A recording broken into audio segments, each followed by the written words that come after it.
Alright, so in this video I want to talk about how even among the different levels of autism, there can still be quite a lot of variation between us and differences between us, and even in like what they call like high functioning autistic people like me or level 1 autistic people like me, um, we can still be very different from each other. And I think that it is important to respect each other's differences and be aware of each other's differences and how we can have different struggles as autistic people.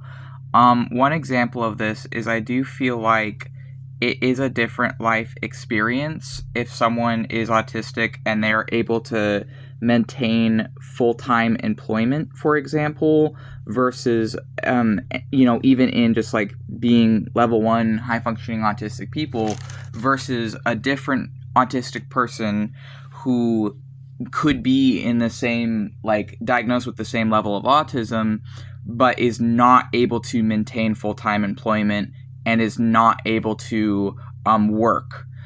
And I think that this can be, a reason that someone might face other discrimination on top of their autism, because at least here in the USA, there is a very heavy stigma against people that cannot work. Even though often when someone cannot work or cannot maintain employment, it is because they are disabled. So I think there's like a difference between being autistic and able to maintain full-time employment versus being autistic and not able to maintain employment. In my personal case, I am not able to maintain full-time employment. I have tried to work in the past. I was fortunate enough that I was able to get on SSI for my autism, and I do not work because I am not able to do full-time employment. Like, it is not a choice, it is something I am actually not capable of maintaining because of my autism.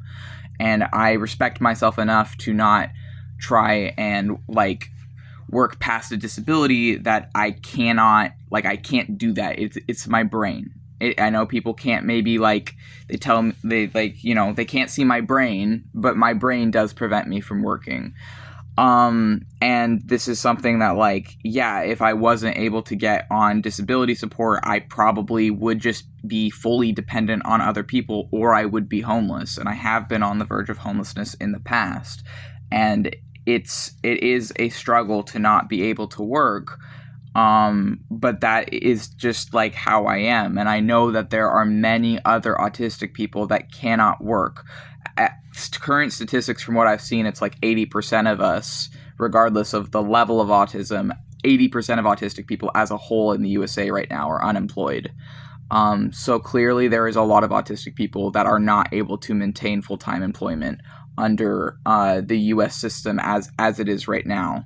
If things were different, if more workplace environments were accommodating disabled people and were not discriminating against disabled people, and were truly putting in the effort to be more aware of autism and to hire autistic employees and care for autistic employees, things would be different. I think that if I had certain things in place, perhaps I would be able to hold down a job. But under the current way things are, I just can't, and I know I can't, and I know I'm not alone. 80% of us are in the same boat here. But for those who can maintain employment, that's great. That is wonderful, and I'm thankful that they are able to do that. But I do think that it is definitely a different experience being autistic and being able to work, and being autistic and knowing you are not able to work, knowing you are not able to maintain employment, that the 80% applies to you and you are in it.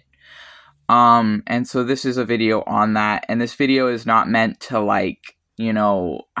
offend anyone. It's just pointing out that I think these are different experiences, and I think it's important to acknowledge different experiences in autism.